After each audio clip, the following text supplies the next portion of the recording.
Hey there. I've been talking to a lot of clients today, and we've been writing what we call their From the Editor or From the Editor-in-Chief part of their magazine, and it's a really exciting time for our clients because they're starting to put themselves into this new role. So I wanted to talk to you today about just that, and the three words, as I said in the title of this live, the three words that can open more doors than you ever thought possible. And those three words I'm talking about are Editor-in-Chief. So it could be editor, it could be editor at large, but we call our clients in their magazines the editor-in-chief. Now, you're probably thinking, well, I don't understand what you mean. I don't understand how the three words editor-in-chief could possibly open more doors than I ever thought possible. And I thought the best way to explain it and to actually give you, to give you a bit of an idea of what I'm talking about is to give you some actual examples of where, having this title of editor-in-chief has done just that. It's opened more doors. So here's a couple of examples of, why our clients are using magazines to open doors and to grow their businesses and to leverage themselves and position themselves as leaders. So the first one is a fantastic gentleman by the name of Steve Eagle, who has a magazine called Importing for Profit. Steve's remarkable at helping companies to source product all over the world, particularly though in Asia.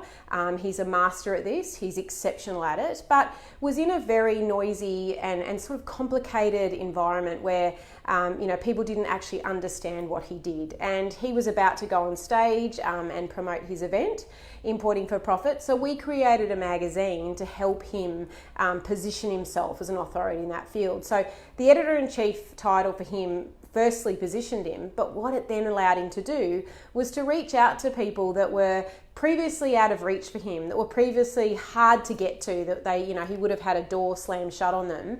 And when he rang up to say, hello, it's Steve Eagle here, I'm the editor-in-chief of Importing for a Profit magazine, I'd like to have a conversation with, those doors flew open. I think, if I'm not misquoting Steve, he actually called his title as editor-in-chief a golden key that was opening doors that he never thought possible. So there's one example for you. The next example of positioning someone as an editor-in-chief and allowing it to open doors for this person was Tess Burke from Toowoomba Real Estate magazine. Tess is a phenomenal real estate agent, but had moved from one area to another and really needed to position herself and give herself some credibility and be known in the market that she was entering. So, we gave her the position of this title of editor-in-chief of the magazine, which she was. And then she went out as not only Tess Burke, the real estate agent, but as Tess Burke, the editor-in-chief, and began interviewing influential locals that she would like to get in front of to help build her credibility in the marketplace. So people like the mayor, people that are very well connected in the area, even mortgage brokers and people like that are really good joint venture partners and financial advisors that really help. She can send them leads and they can send her leads. They opened the door to her. Now, if she called up as Tess Burke real estate agent, she might have got a bit of a warm/cold response.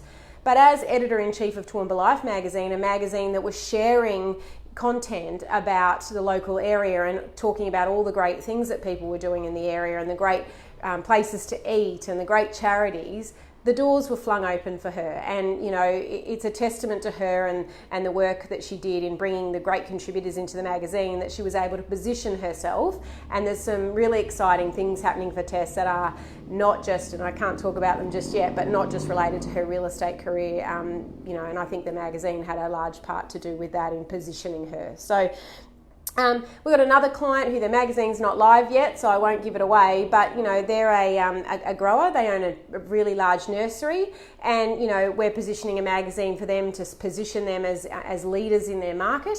And we've been able to, for example, interview Matt Moran, one of Australia's most famous, amazing chefs, who's been an absolute delight to work with, I must say. But, the fact that we're able to reach out to them and that Sharon's able to reach out to them as editor-in-chief of a magazine and to include them in a magazine, if a nursery grower from Queensland rang up, to probably get through and take a while to go through their publicist. But because we're creating a magnificent magazine that's going to reach thousands upon thousands upon thousands of people, instantly we the doors were open, and we've got the most magnificent article going into their magazine. So that's another door that we've been able to fling open with those 3 words, editor-in-chief. We've got other examples. I could go on, but a local builder that we're doing a magazine for, and we're trying to position them as the builder in the area. We're doing a beautiful local magazine for them, and again, we're able to open many doors and do interviews with really influential locals that'll share the magazine and in turn share the message about this local builder and the projects he's working on. We've also got the fantastic Ben and Sherry with Youth in Business magazine.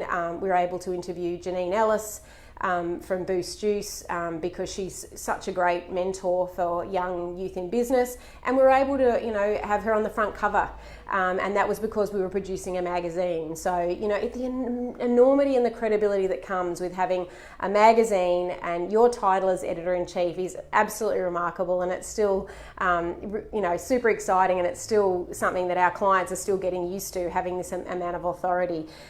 I often used to say to my friends working in publishing for 20 years, I was in the circulation. My job was to make sure that magazines got read, and that, when it was on a shelf, that it actually got picked up and read. But all my editor friends and peers that I was working with, they didn't quite understand the power of that title, editor. I mean, there's Anna Wintour from Vogue, who is, probably the world's most famous magazine editor. But, a lot of my girlfriends just considered themselves just an average Joe. But as soon as they had the word editor on their business card, people treated them differently. People were interested in talking to them. People wanted to be seen by them, and people were impressed by them. So, if you're having a think and you've watched a few of my lives and you're starting to think, wow, could I create my own magazine? Well, yes, you absolutely can. It's nowhere near as hard as you think.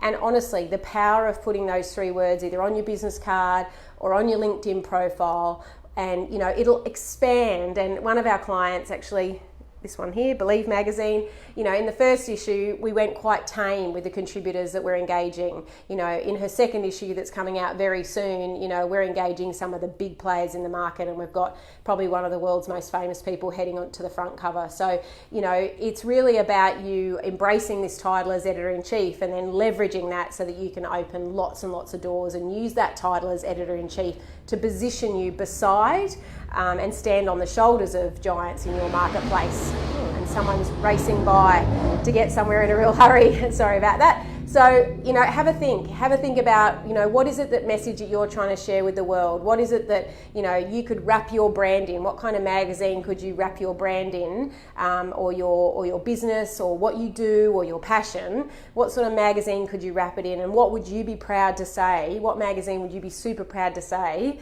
that you're the editor-in-chief of? I hope that gets you thinking.